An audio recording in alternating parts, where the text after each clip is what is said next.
We are in for a weird Christmas Day game between the Minnesota Vikings and Detroit Lions. It's not what we thought we were getting when this game was announced back in May. We thought it might be a repeat of last year's 14-2 matchup in Week 18. But instead, we get a Lions team desperate to hang on to a playoff spot, and the Minnesota Vikings going another game without starting quarterback J.J. McCarthy. What can we gain from this game? What are we looking at? And to do so, we have longtime beat writer Jeff Risdon from the Detroit Lions podcast to join us. Welcome to the Real Forno Show. Ladies and gentlemen, welcome to the Real Forno Show, hosted by the one and only Tyler Forness. A to Z Sports sought him out to be their Minnesota Vikings reporter and NFL analyst. And he's a proud contributor over at SKOL North's Purple Daily. Tyler is also the captivating host of The Good, The Bad, and The Hungry on the Voices of Wrestling Podcast Network, and a founding member of Vikings First and SKOL. Welcome, ladies and gentlemen, to a special episode of the Real Forno Show at a weird time, 3 o'clock on a Tuesday, but it is Christmas week. Weird things happen. I'm your host, Tyler Forness. Producer Dave will be in the background and pop in from time to time. And to my left, he is longtime Lions beat writer and expert and the co-host of the Detroit Lions podcast. His name is Jeff Risdon. Jeff, welcome to the show. How are you? It is great to be with you. We're talking about a weird week. This game, when the NFL scheduled it, you could see that this could decide the NFC North. Well, it is going to decide the NFC North, but it's going to decide who finishes in last place. That's not what either of us wanted. No, it is not what either of us wanted, and it's been quite a road to get here for both teams. I want to start with your Detroit Lions. One hell of a weird finish to that game against the Pittsburgh Steelers. The 2 pass interferences in the final 4 plays ended up sealing the deal for your Lions. Walk me through kind of the vibes right now around this team and the fan base, because I don't think I've seen some crazy things in my 36 years. I don't know if I've ever seen a more odd finish than that one. It was certainly a frustrating finish and it's a very fitting symbol for a frustrating season. This was the first time that the Lions have lost 2 games in a row since 2022. They're not going to finish in the playoffs. I mean, they still have technically, if they win the last 2 and Green Bay loses the last 2, the Lions will get in. Do I think that's going to happen? Probably not. Although with Green Bay's injuries, you just don't know. But the offensive pass interference calls, the one on Tesla was crap. The Steelers defender pushed him into it. Now, that's a savvy move by a Pittsburgh defense. You know what? Good for you, dude. The one that they called on Amon-Ra St. Brown, if they called that, my God, Puka Nacua would not have a catch all season. And that's the frustrating part. Letter of the law, yes, he did push off. Does that got away with from, again, Nacua? Mike Evans might have 500 career catches instead of 1,000 with that. You can't call that then. And if you're going to call it then, you better have a very good reason to call it. And it is what it is. The Lions, by and large, didn't play well enough to win that game anyway. So they're, in a way, it's kind of fitting. The Steelers were the better team for the better part of the game, specifically the third quarter. And that's where this Lions team is. They're good enough, they're talented enough to hang with everyone, but they're not beating the better teams that are on the schedule, unfortunately, whether it's Pittsburgh or the Rams the week before, the Packers. It's been a tough season.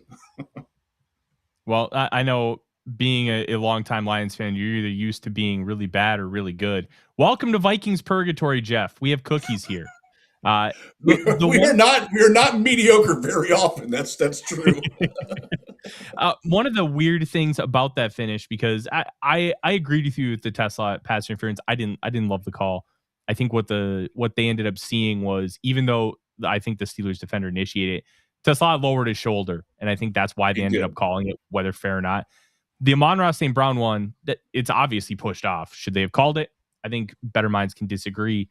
But the one interesting thing that I really want your take on, because you have seen a lot of football, why didn't they call forward progress on St. Brown when they pushed him back nearly 6 yards before the lateral? To me, that was the most egregious of all of the calls that they made in those final few plays, because it felt like that was it.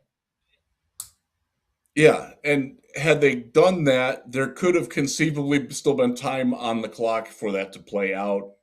It's a crazy look. We've seen some incredible officiating in Detroit over the years. Typically, it involves Green Bay. This time, it happened to involve Pittsburgh. I guess Aaron Rodgers is the common denominator there. He once won a game where the Lions center was called for illegal hands to his own face. We've seen some things, but this one, like, again, you can put the blame on the officiating and the weird calls if you want. Like, there's so many instances that you can point to in the game, though, where the Lions just weren't good enough. Whether it's Alex Anzalone tripping over the wide or the running back out of the backfield and then not touching him, and nobody else rushing to touch him because they thought the ball was incomplete because they ruled it incomplete on the field. Like, just so many, they couldn't tackle Jaylen Warren off left tackle. They couldn't stop anybody over the middle of the field. It just, oh man, they went for it on fourth down early instead of taking the 3 points. That wound up being critical. Obviously, the game would play out differently, but that's kind of what we want as Lions fans, is for it to play out a little bit differently, so that we wouldn't be, 1 yard short at the end, which is the way it worked out. So let's kind of boil things down to an overarching perspective, because this Lions team, you bring in Dan Campbell, who's one of my favorite coaches in the NFL. He is no nonsense. He's going to tell you how it is. He's honest, and everything about his mantra feels completely genuine. Nothing feels fake. The reports coming out of that first training camp of him and his coaching staff doing up downs and push-ups with the team. Like, you just knew that this guy meant business, and it's really taken the Lions to an unprecedented level in my lifetime, to where it feels like they are consistently good. And that's somewhere where you absolutely want to be, especially when you want to win a Super Bowl. My big question is, you had a major coordinator change on both sides of the football this past offseason, not due to the fault of their own. It's because their coordinators were good enough to get head coaching jobs. John Morton obviously lost play calling duties to Dan Campbell halfway through the year. Kelvin Shepard's defense has been a little up and down, but I'm curious, when you look at these coordinators and how everything has been shaped within the Detroit Lions, one, did they get these coordinator hires right? And two, the issues that they've had, how much of it can actually be blamed on the coordinators? Because the Lions defense continues to be just belittled with injuries. Same with the interior of the offensive line. Like, where are we at here? Yeah, it's a good question, and I'm not sure that there's a concrete answer for it. We'll go with the coordinators first. John Morton was a swing and a miss. He was hired. Keep in mind, the Lions were in the postseason last year. They were the number 1 seed, so they missed out on the prime hiring cycle. They had a very good idea that Ben Johnson would wind up leaving, and Aaron Glenn as well, but they couldn't really interview for jobs, like interview candidates, because these guys are still there. And they might still be there for another couple of weeks. So the success last year unwittingly played into that a little bit. And Morton was a familiar face. He was here in 2022, worked under Johnson. Campbell knows him. He trusts him. It's not worked, to be blunt. That's sort of the kind way to put it. Dan Campbell took over the play calling duties midseason. Dan is a good play caller, but that has negatively impacted his overall head coaching and game preparation. It's very obvious to everyone who watches the team that he is not the same head coach now that he's also calling the plays, and that has been a real problem. Shepard, the book's still out. I think he's a very bright defensive mind. The injuries, losing Brian Branch and Kirby, look, if you lose 2 all-pro safeties off your defense, the only playmakers on your defense, certainly in the secondary. He also lost number 1 corner, Terrion Arnold, by the way. So 3/4 of your secondary, which is like where they've invested a ton of time and money and resources to make all these plays, and they're gone, and you're replacing them with, Colts cast-off Rock Ya-Sin, the rotting corpse of Avonte Maddox. Like, Eagles fans were right. He's done. Sorry, I doubted you. It's just it makes it very difficult to evaluate Shepard. Now, I will say he's a rookie coordinator, and it shows, and it really shows with the defensive front. They're not as creative, they're not as aggressive as what they need to be. And look, the Lions have invested a lot into that defensive line, other than the spot opposite Aiden Hutchinson, which is a massive sore point with all Lions fans, myself included. But there's a first-round pick on that defensive line. DJ Reader's a really good player. Ali McNeil, one of the highest-paid defensive tackles in football, and they're doing next to nothing. And that is something of a coordinator issue. It feels like, look, Shepard was an NFL linebacker. The linebackers have been great. Jack Campbell's all-pro this, so he's phenomenal. We've seen better things from Alex Anzalone and Derek Barnes than what we have expected in the past. But the front has not lived up to expectations, and Shepard deserves something the blame for that, unfortunately. Let's kind of go to the injuries, because one of the very intriguing things I kind of look at with this Lions team, and I want your take on it, the no-nonsense, tough guy mentality approach, the super aggressive play style. How much of that do you believe is factored in with some of these injuries? Oh, man, it's like you're in our podcast Slack channel. That's been a hot topic for a long time. I am of the belief that it does make a little bit of a difference. I don't think it's like a be-all, end-all. I covered a Texans team that was ravaged with injuries with guys who weren't necessarily known for being gung-ho. A team coached by Gary Kubiak, who is about as milquetoast as you can get as a personality. So it's tough for me to make that, but like the way some of these guys go all out all the time, and the way that is the emphasis of the coaching staff, like that's, you can't discount it. The other thing, General Manager Brad Holmes, his money ball, secret sauce is that he sees value in players that are injury prone and hoping that they can get a full season out of them. And that has not worked for 3 years in a row now. We are praying he stops signing and drafting guys with lengthy injury histories, because that is part of this too. Now, that's not necessarily the case with like Brian Branch. Yeah, been very healthy for the most part. Kirby Joseph, for the most part in his career, even going back to Illinois, had been very healthy. Terrion Arnold, the same. So, like, some of it is fluky, but like when you draft second-round picks like Ennis Rakestraw and Josh Paschal, who were never healthy in college, Levi Onwuzurike the same way, like, maybe stop drafting so many injured players. Maybe don't sign Marcus Davenport. He's not any better now than he's ever been anywhere else in terms of staying healthy.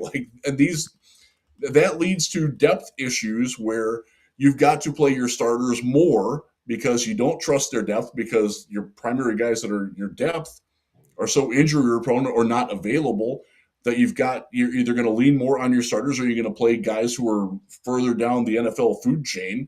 And that's not what they do. So there is something to that. Yeah, it's a complicated mix, but it's just get healthy. Damn it. Yeah.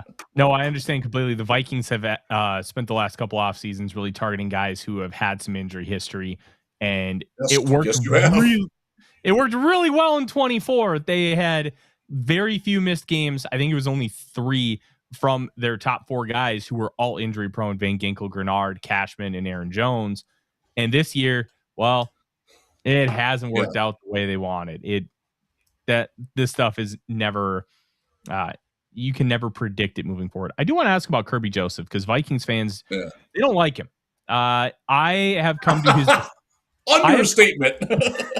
So I'm of a different belief. I've come to his defense.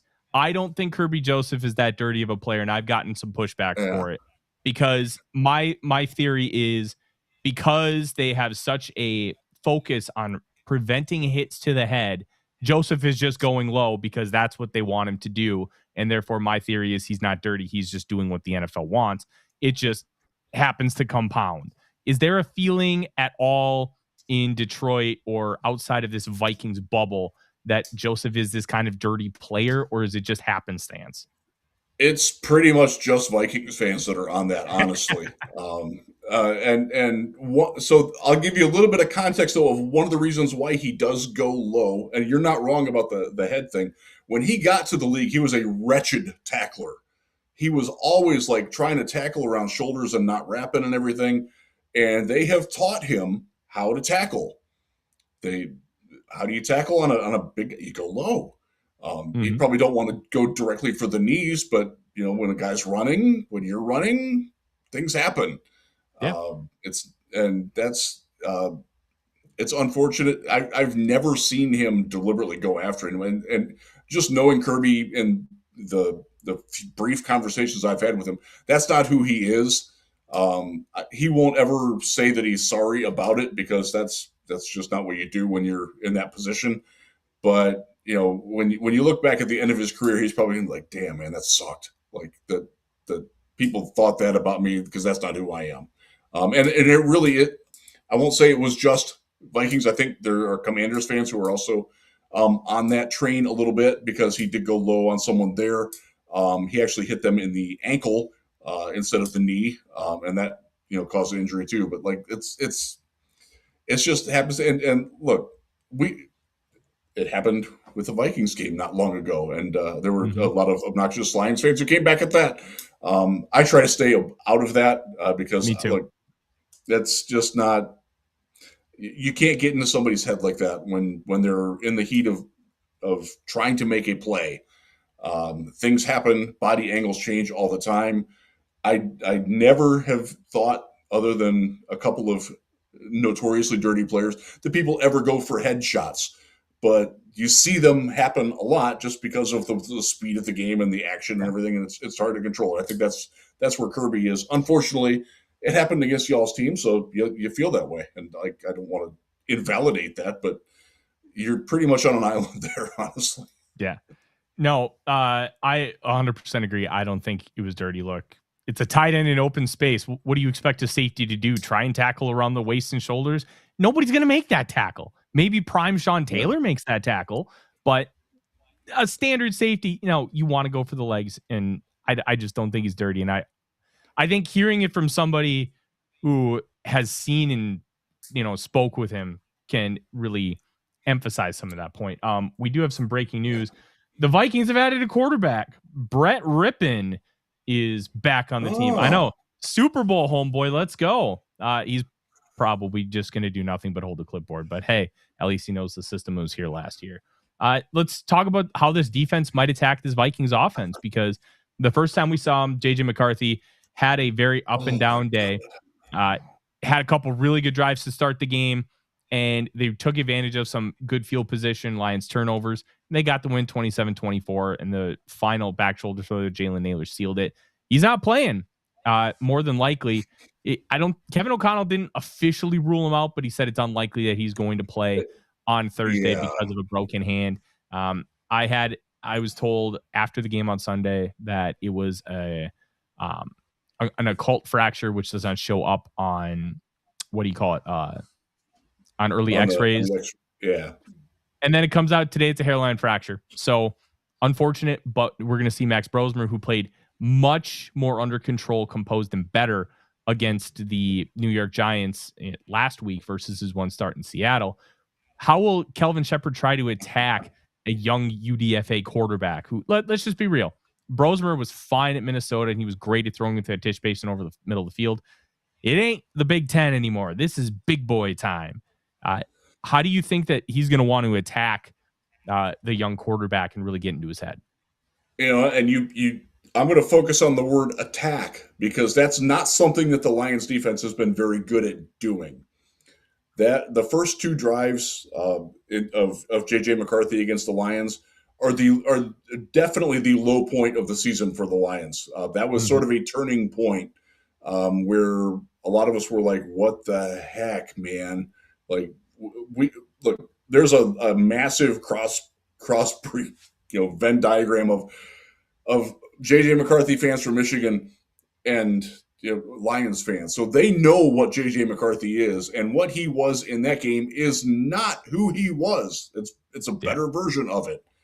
So, and that was, again, are we going to attack? Are we going to blitz? Are we going to, God forbid, try a tackle and stunt, which I think I've seen one of in a month? Are we going to get a double A gap blitz? Anything to break things up, because right now the whole focus of the defense in the pass rush specifically is the front four are all going straight forward at the guy right in front of him, maybe the two guys in front of him in Hutchinson case, and just go win on your own. Like, there's never any scheming to help. They don't really blitz very well. Jack Campbell, a fantastic player, having an all-pro season. He's not a very good blitz. I know he has I think he has 5 sacks. Almost all of them are cleanup variety. Like, he's not a guy who's going to instigate it. They don't blitz out of the slot. They don't really blitz the safeties very well. When they do, it's backups like Thomas Harper and Daniel Thomas, and they're not good at it either. So I don't know what they'll do. I hope that there's more mixing of coverage. I hope that it's not just straight man all the time. I want to see some zone. I want to see some drops. I want to see, I don't want Alex Anzalone running 45 yards down the field on a wheel route, trying to cover the running back. Mix things up a little bit. And they, to their credit, they did do that some from what we saw in the Rams game and weeks prior to that against the Steelers. But I think some of that is the fact that Aaron Rodgers can't throw the ball down the field anymore. And the Steelers have the slowest wide receiving core I've ever seen. That changes things a little bit. Jefferson, y'all got some guys that can run, and that's a different animal. So I'm hopeful that they will be a little bit more cautious on the back end. God forbid, play some split safety instead of some single high. When you've got, they right now have maybe 0.5 NFL caliber safeties on the team. Oh boy. Maybe make life easier for them. You're playing backups all over the secondary. Make life simple for them. Man is fairly easy. You can cover 2, cover 3, cover 6. Mix some of those things in. Move your linebackers around a little bit. Confuse Brosmer. I don't hate the guy. I actually kind of liked him in the draft process more than most people did. He's got a decent arm. He's smart. Mm-hmm. He's not without mobility. There are things he can do. He's got great weapons at his disposal. I'm not sure that the line is very good anymore, but then that's another thing you can do. Work to get Aiden Hutchinson some one-on-ones. And have them come from not where he's lined up effectively over the slot. He's actually lined up outside the slot at times to try to get one-on-one. The distance from you to the quarterback, it's just too far. Yeah. So there are things that I want to see them do. Will they do it?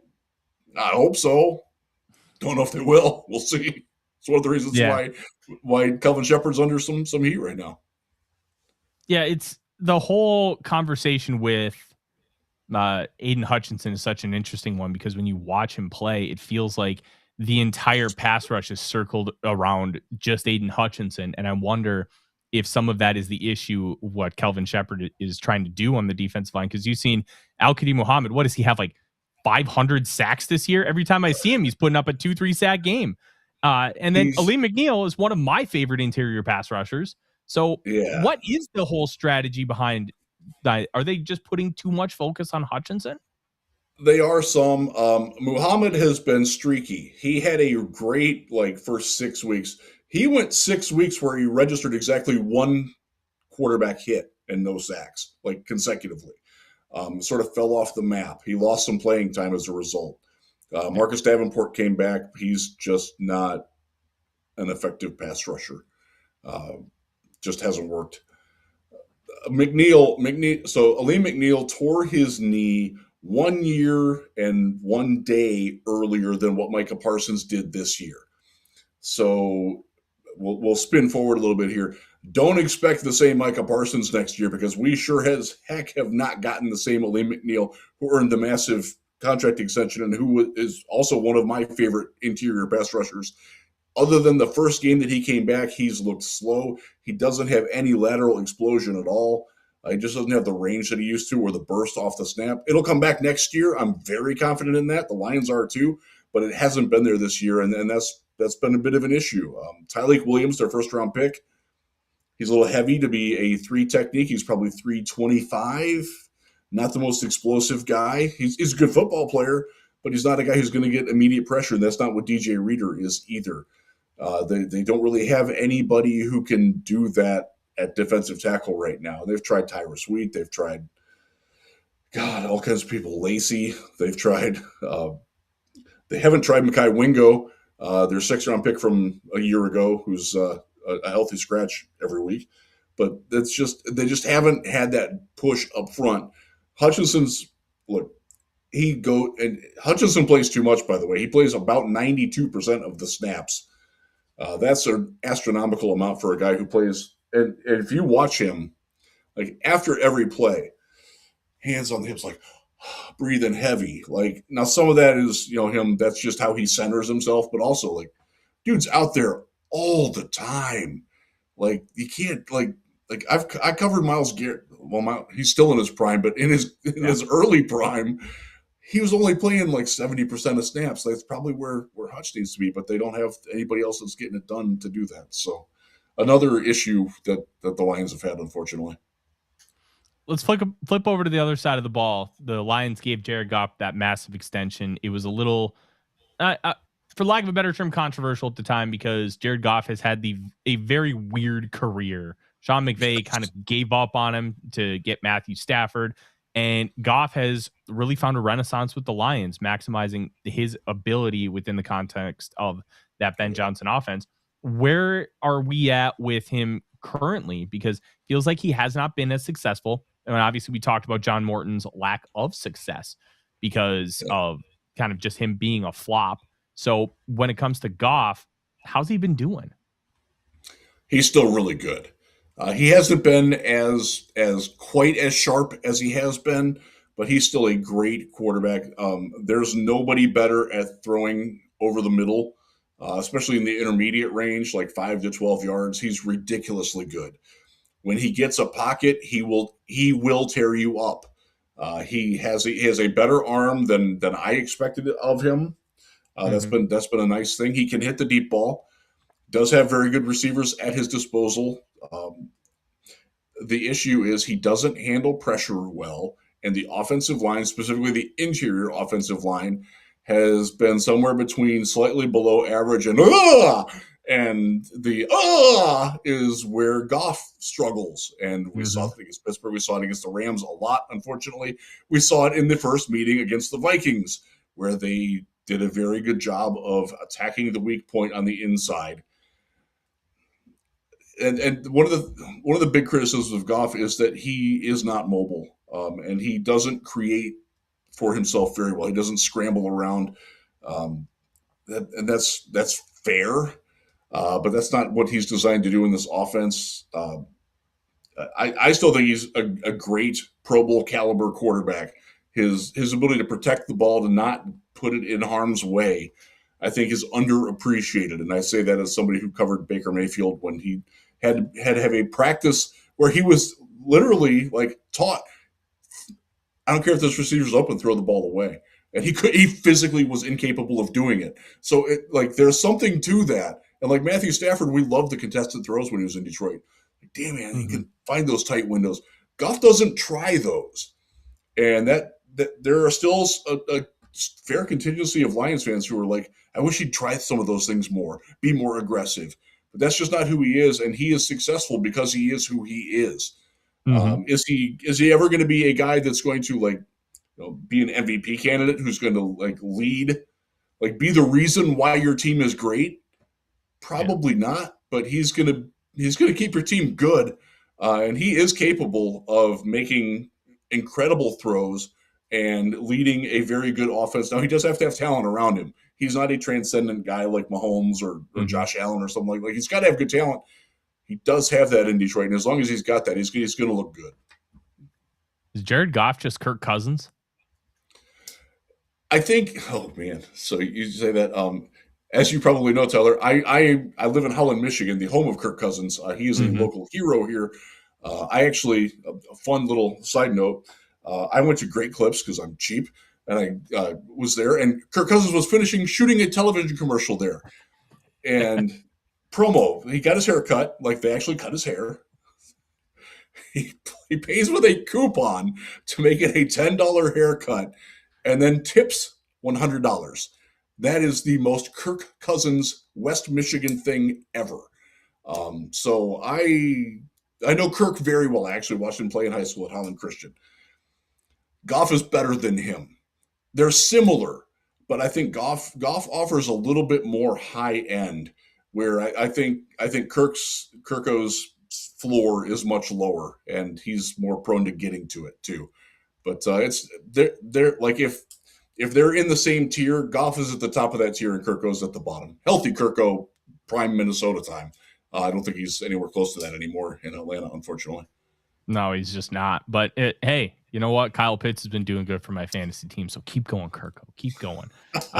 The rest of this offense is loaded with interesting players. Amon-Ra St. Brown has earned himself a couple All-Pros. Jamison Williams finally feels like he's turning into the guy that they thought they were getting at 12th overall. No Sam Laporte, obviously hurt.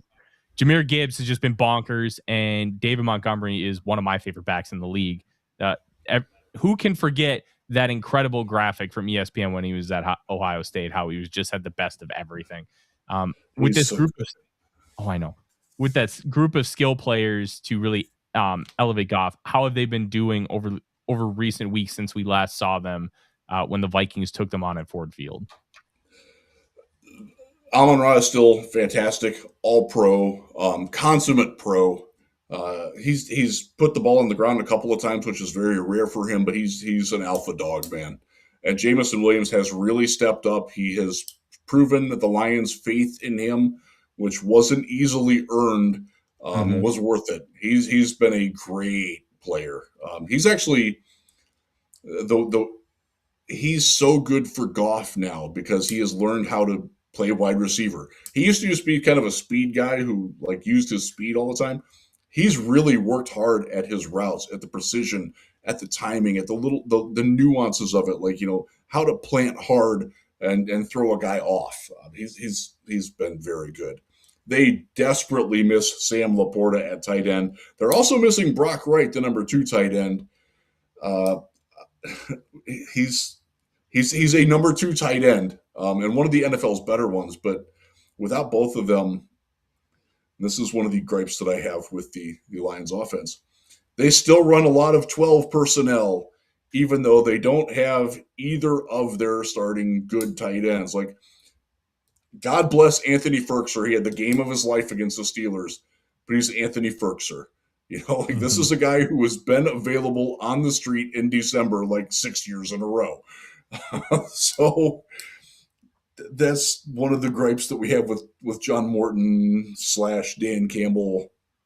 You know, maybe look, Isaac Tesla, Khalif Raymond, those guys are good receivers. Maybe play them more and play less of Anthony Firkser, Giovanni Ricci, Shane Zylstra.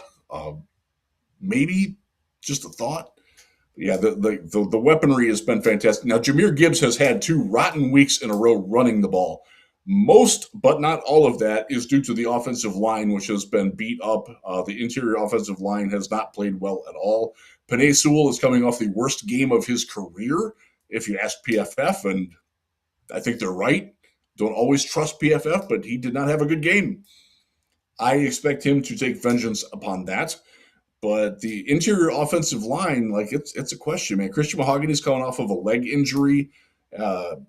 After last year, he missed time. Like, just not there yet. Tate Ratledge has been pretty darn good, but he's a rookie right guard. Center has been a revolving door. We're probably going to see Kingsley Eguakun. Go Gators, baby. He's never going to move anybody, but he's a solid. Like he was the starter last week, and I believe he was PFF's highest graded lineman, and that kind of passes the sniff test too. But they're not a run blocking unit. Gibbs doesn't have like the greatest vision when he's got to bounce out. He sort of flows off of it, and that just hasn't been there. I think he had, I don't remember the exact stats, but he had one run that was for like 13 yards, and his other, I want to say 6, gained 2 yards. David Montgomery had a 17-yard run and wound up with 14 yards on 6 carries. Like, It's not gone well, but the talent is still absolutely there. That is very much a function of the line, and again, that's where Goff struggles. Like if the line's good, he's going to be great. If the line's not playing well, it hurts everything. It really is the genesis of what all comes from. All good things come from the Lions. And there have been times where the makeshift line has played pretty well, and they've done pretty well as a result.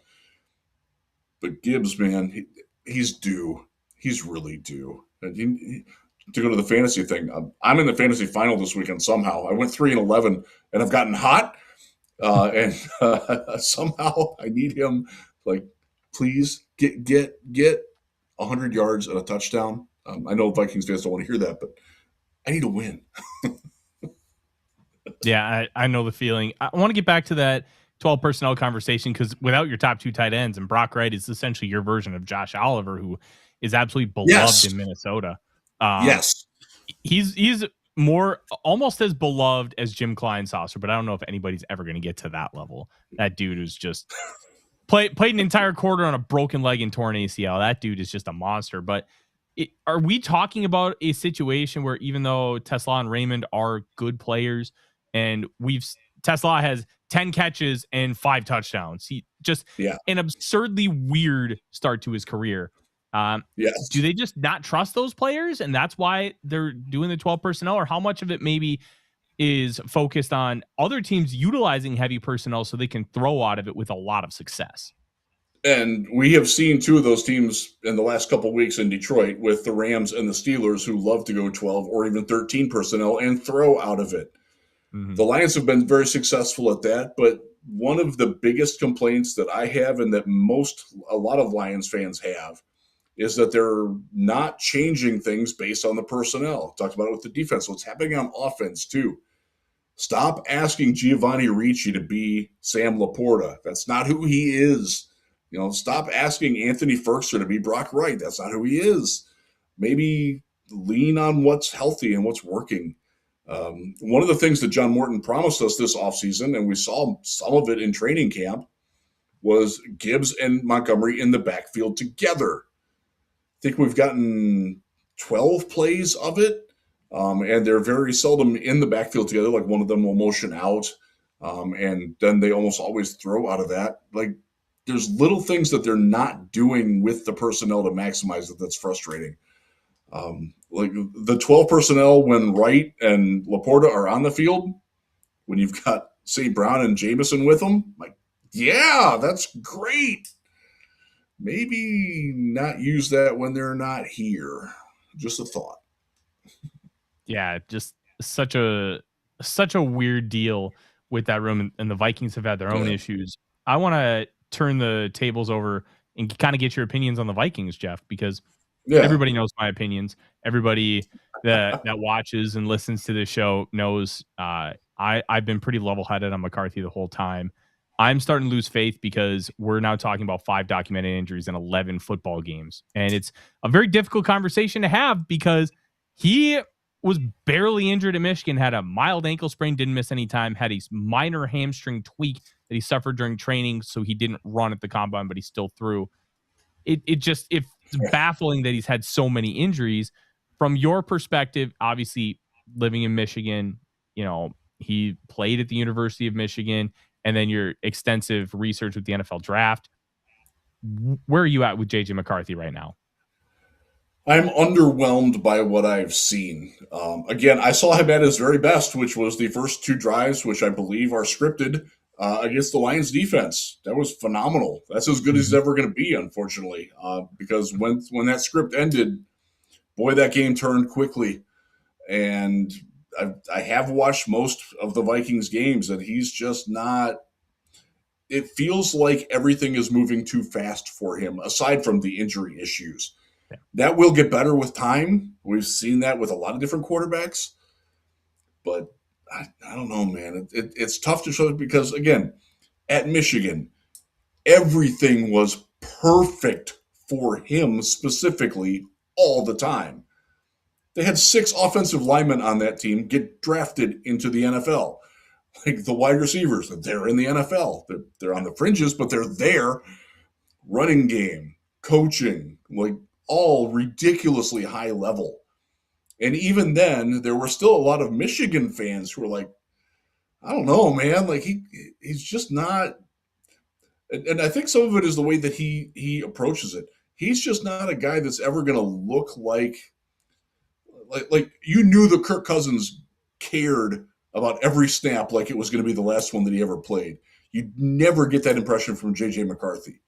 And that's that. I don't know if it's a lack of competitiveness. I would not put that upon him. But I don't know that he knows how to make himself better. And being injured all the time is certainly no way to go about it. And that compounds the worries for it, is where I'm at with him. Yeah, going into the NFL draft process, I was one of the lower people on him. I think on my big board, he was 39th overall, my number 4 quarterback. My big problems with the evaluation were kind of what you talked about, Michigan fans. There are so many variables that you just don't have with other guys. You have concrete answers about, hey, what would Michael Penix do in this situation? What would Drake May do in this situation? How successful has Caleb Williams been here? You didn't have that with J.J. McCarthy. Everything was so vague, and you had to answer based on more projection than you do with concrete information. And I think we've seen that play out in the National Football League. And being injured all the time makes it worse because there's still major mechanical flaws with him that he has not been able to work on in the offseason because he's been rehabbing. And if he can actually avoid surgery on his hand, then maybe we can start to see some success in year 3. And that's a make or break thing. If you were running this organization, Jeff, what would you do at quarterback next year? It's a complicated answer. One that it has that you could honestly make a case for about 4 different things right now. I would want a seasoned backup who you want to threaten JJ without like overtly threatening him for his job. And the Lions actually went through this with Matthew Stafford because Stafford was inconsistent and injury prone early in his career. And then they brought in John Kitna, was a guy who's like, man, he might actually like be able to take this job over if Stafford isn't right, and it worked. So if there's a guy out there like that, like Jacoby Brissett is an example. I'm trying to think who else might fit that bill. We have Kyle Allen in Detroit, sort of like that. I've been fighting for Malik Willis because what he's shown in the limited sample size with Green Bay in a very similar offense has been so impressive. His issue is he gets hurt a lot too. He's hurt now, unfortunately. So that's, that you got to deal with that. But there's a reason why guys are available. Davis Mills, he's not leaving Houston, obviously, but somebody like that who can be a guy and come in and play for a month and win you half your games, maybe even a little bit more. You can't go in with just him and Max Brosmer. And again, no offense to Max, but you're not there, dude. Like, maybe show us in the final couple weeks here, and maybe that can change. But Brosmer needs to go into next year as your number 3 and prove that he can earn being number 2. If I'm Kwesi, and assuming he's back, and I by the way, I like him a lot. I got to know him when he was with the Browns. He is ridiculously intelligent, I think almost to a fault. I think he overthinks things at times. I think he is afraid to question his own process at times, and that I think is stymieing your organization a bit. Just my 2 cents from the outside, from knowing him from his past. You got to go get and invest in a number 2 quarterback that you can have be your number 1 if need be. The way that Sam Darnold was a year ago. And I think that was more of a pleasant surprise than a plan, but I would plan a little bit more on that this year. Whether it's Joe Flacco's done, but there's going to be guys out. Kirk Cousins could maybe come back. I don't know what's going on I have no idea what's going on with Atlanta. Maybe a guy like Derek Carr, who's apparently done, and now that Tyler Shuck looks like the answer in New Orleans, which shocks me, probably shocks you too. Me too. Yes, dude's good. Dude can play, man. The fact that he's 27 years old as a rookie is advantageous for him in this case. Find somebody that you can trust to run the same offense that is not going to get hurt and doesn't cower away from the fact that he might not play a lot. Those guys aren't easy to find, but there's some options out there for you. It's going to be a nauseating topic this offseason, especially the potential Joe Burrow trade that everybody wants to talk themselves into, because he's been not a chance in the world the Bengals get rid of him. None, zero. You would have to pay them first off, they're cheap, so they might consider the money. You would have to pick up all the contract that they've already paid him, or all the things that you're trading to them. You'd have to we'll fund that for you.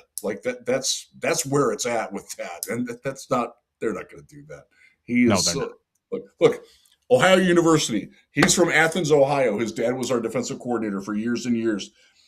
He loves Ohio. He loves Cincinnati. There's something to that. And by the way, he's had injury problems too. I don't want to sweep that under the rug. We talked about it a lot. If that's your pie in the sky, bake a different pie, y'all. Yeah, I highly recommend a no-bake eggnog pie. My wife made it a couple weeks ago. It was really, really good. It's instant vanilla pudding, eggnog, and Cool Whip with some nutmeg. That's it. Pour it on a pie crust, freeze it for 4 hours. Yeah, very good. What are your overarching thoughts about where this Vikings team is before we get out of here? Because they came in with such high expectations this year, and they have a really good roster. It's also the most expensive cash roster in 2025, but everything just went kaput. It felt like every bad break that could have possibly happened for this Vikings team. As we kind of look forward, I am a bigger believer of Kwesi than most people. And based on how you talked about him, you believe in him too. I think how he completely fixed the salary cap in 3 years while winning 34 games is one of the more impressive jobs with the draft. It hasn't been great. And some of that is on him. Some of that is... It has not. It's been on just piss poor luck. You can't predict a broken, a completely snapped leg in London or the tragic passing of Kyrie Jackson. They've had some bad luck along with some bad picks. What's your overarching thoughts about this team and the direction, and how quickly can they right this ship? Just looking at all the injuries that are on this team this year too, that's tough. Mm-hmm. You've got to get the chemistry right, and when you from afar, we see a lot of Justin Jefferson. He's like McCarthy. That's not going to work. There's always those undertones. There's you need that stability. Figure out who's in and who's out with O'Connell, with JJ. If JJ is the long-term answer, it kind of has to be at least going into next year. And the guys who don't want to be part of that, let them go get something in return for them. But you've got to nail this draft. And one of the reasons that the Lions have struggled is that the last 2 drafts, frankly, have not been good. Other than Terrion Arnold, they haven't really done much at all, and he's hurt now. You're not getting hardly anything from those guys. Minnesota's, again, there are circumstances at play there that have made it less successful than it probably should be. You can't miss your top 3 picks this year. You just can't. You've got to get guys who can come in and contribute right away because, look, last place team, the loser of this game theoretically will be the last place team in the division. That means you get a last place schedule next year. That's an advantage. Look at the Chicago Bears this year and how they have ridden playing the crap teams in the division where we're playing the top teams. We're the number 1, you're the number 2. It matters. It does. Getting healthy matters. Christian Darrisaw, that's a tough one. You just don't find a guy like that off the street. You just don't find a guy like that in the draft. I would aggressively attack to try to keep your window open. Will that be what they do? I don't know, but you don't want to go back into cap hell. That's first and foremost, because then you don't have any ability to do the maneuvers that you might want to do whether it's the trade deadline, whether it's a blockbuster move this offseason where somebody weirdly comes available at a position that you need. I don't know, man. It's the division is weird because Detroit's really good, very good roster. The Bears, I'm not sold that they're good, but they know how to win. And I do like Ben Johnson. I think he's doing a great job as their coach. Green Bay is Green Bay. Like, their floor is very high. Not sure that their ceiling's super high, but they're not going to be bad anytime soon. You've got to figure out a way to counter that. With your roster right now is good, but it's got to get better if you're going to compete with all those teams and be a viable contender year in and year out. And that some of that comes from you've got to hit the draft picks, man. And you've got to get somebody who's a good free agent who winds up being, better than what you expect. Van Ginkel obviously has been a pleasant surprise. You got to find more of those type of guys, and that's not easy to do. No, it's not easy to do, and that's one of the big reasons why I was such a big fan of him, because he didn't go to the top of the market. He went slightly below and was able to get players that produced at such an incredibly high level. As we wrap up here, I want to bring in producer Dave to kind of get his thoughts on this. Dave, as you kind of jump in here, what do you have for Jeff and his expertise of this Detroit Lions team going into this matchup on Thursday? I just want to know, do the fans feel like the season's over already? Yes. Like probably 90-10, yes. And that's not where any of us have wanted to be.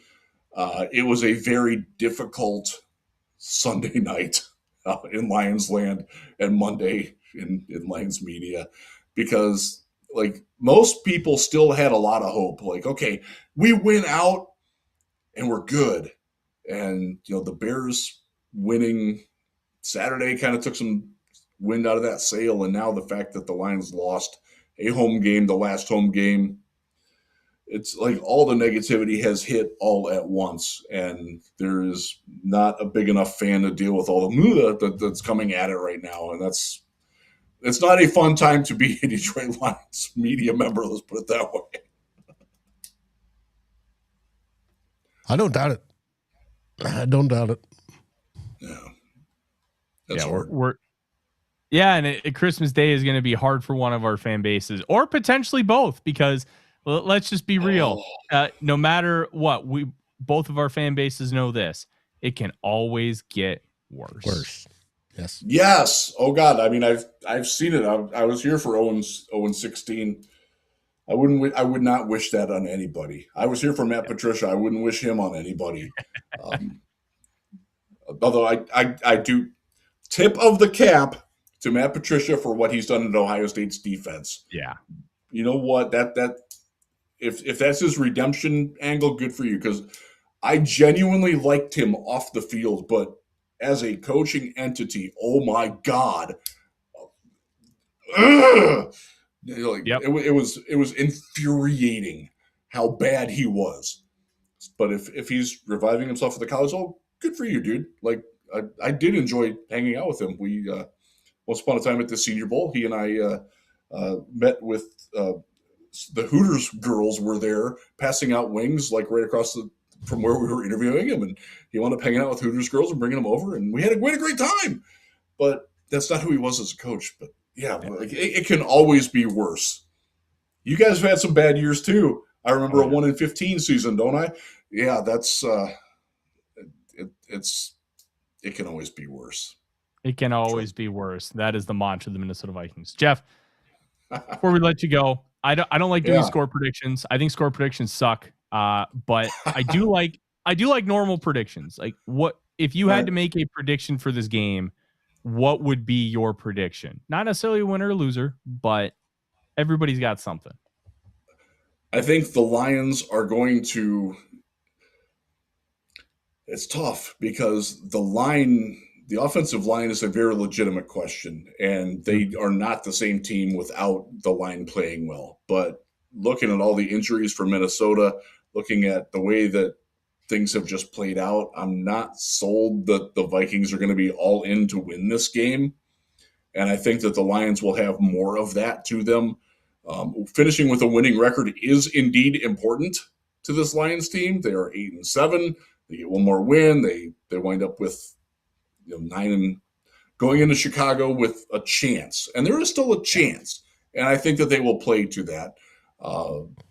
X's and O's matchup wise, the Vikings are not a very good opponent for the Lions. But then again, like the Steelers are like everything that the Lions do well, the Steelers don't counter well, and the Steelers won. So who knows? That's tough. But I do expect.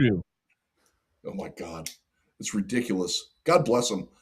Yeah, I expect a higher intensity and effort level from the Lions than I do from the Vikings. That is said from a Lions perspective and a Dan Campbell coached team.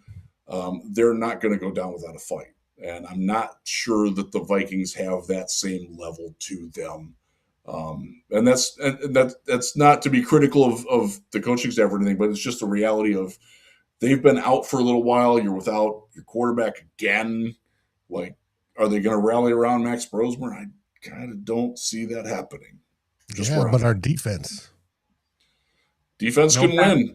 No passing touchdowns allowed in 6 weeks. First time since the '88 Browns. Really? I did not know that. Mm-hmm. The dog. That's the original dog pound. Frank Minifield, Hanford Dixon, Thane Gash, Eric Turner.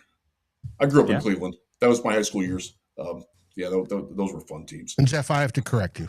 There's never been a 1-15 season for the Vikings. Really? Our lowest win total came in 1962, and it was 2-11.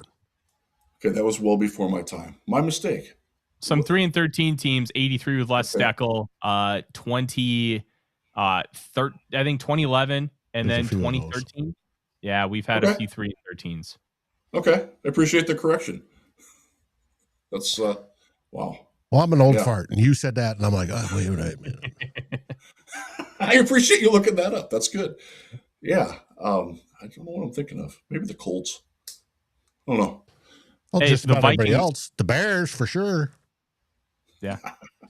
Not this sure.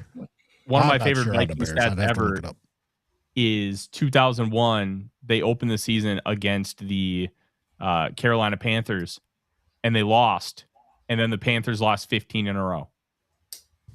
Steve Smith returned a punt for a touchdown in that game, and that was his rookie year. So I'll never forget that. Jeff, I want to say two things. One, Merry Christmas to you and your family, and two, thank you very much for joining us. It's been a pleasure finally getting you on. We've tried a couple times in the past, but life has just gotten in the way. You're doing some great things with the Detroit Lions podcast. Where can they find you and everything that you're doing over there? Yeah, you can get that on YouTube at the Detroit Lions podcast. The logo's right up there above my head. You can also, I do have written content there. It's not just a podcast. We do actually write things there as well. I do general NFL at Real GM. That's where my NFL draft stuff is parked for now as well. I worked there from 2004 to 2023.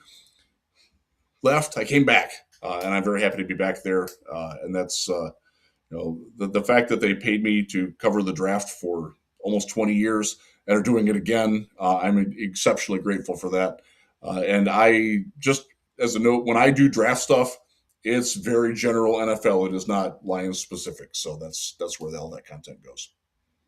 And Merry Christmas, guys. Thanks for having me. It's been our pleasure.